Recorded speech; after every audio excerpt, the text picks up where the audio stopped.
আসসালামু আলাইকুম। তো কি অবস্থা সবাই? আশা করি ভালো আছেন। তো শুক্রবার মানেই তো ঘোরাঘুরি, তো আমরা চলে যাব ঘোরার জন্য। তো আমরা চলে গেছি একটা পুকুরে, বলতে সেটা একটা ঘের। তো এই ঘেরে ছিল একটা নৌকা। তো এই নৌকায় আমরা আজকে ঘুরবো কিছুক্ষণ ঘোরার পরে আমরা আবার চলে আসবো। তো আমরা সবাই এক এক করে উঠে গেলাম। প্রথমে একটু পানি ছিল নৌকা, সেই নৌকার পানিগুলো আমরা সবাই শেষে নিয়েছি, যাতে আমরা সুস্থভাবে বসতে পারি এবং ঘুরতে পারি।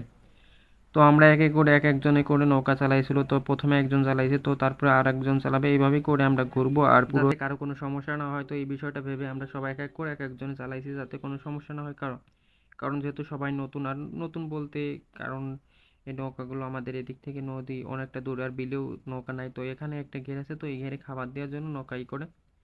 তো এখানে কিন্তু আমি অনেকবার এই নৌকায় উঠছি, কারণ আমারও মাঝে মাঝে খাবার দিতে হয় এখানে। তো এই জন্য আমি একটু পারি, কিন্তু আমি চালাই না, কিন্তু ওদেরকে দিয়ে চালাইছি। তো এক একজনে চালানোর পরে আমরা পুরো ঘেরটা ঘুরছি, ঘুরে সুন্দর করে আমরা অনেকক্ষণ এখানে ঘুরছি।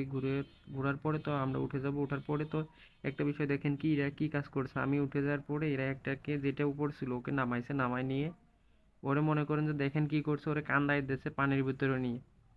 দেখেন ওর সাথে করছেটা কি, এরা ওই ছেলেটার ভুলাই ভালাই পানিতে নামাইছে। নামাই নিয়ে মনে করেন যে দুইজনে দুই সাইডে থাইকা মনে করেন যে শুধু নৌকা জাগাইছে, যাতে নৌকা ও ভয় পায়। এমনি ও আগে আমাদের সাথে ওঠে নাই, যে যদি ডুবে যায় এই জন্য ও ওঠে নাই, কিন্তু ওরে পড়ে একা নামাই নিয়ে এভাবে ওরা ঝাঁকাইছে, যাতে ও কাইন্দে দেয়। তো এক বিষয় ওরা কিন্তু কাইন্দেই দিছিল। তো ভিডিওটা কেমন লাগলো? ভিডিওটা ভালো লাগলে অবশ্যই সাবস্ক্রাইব করুন।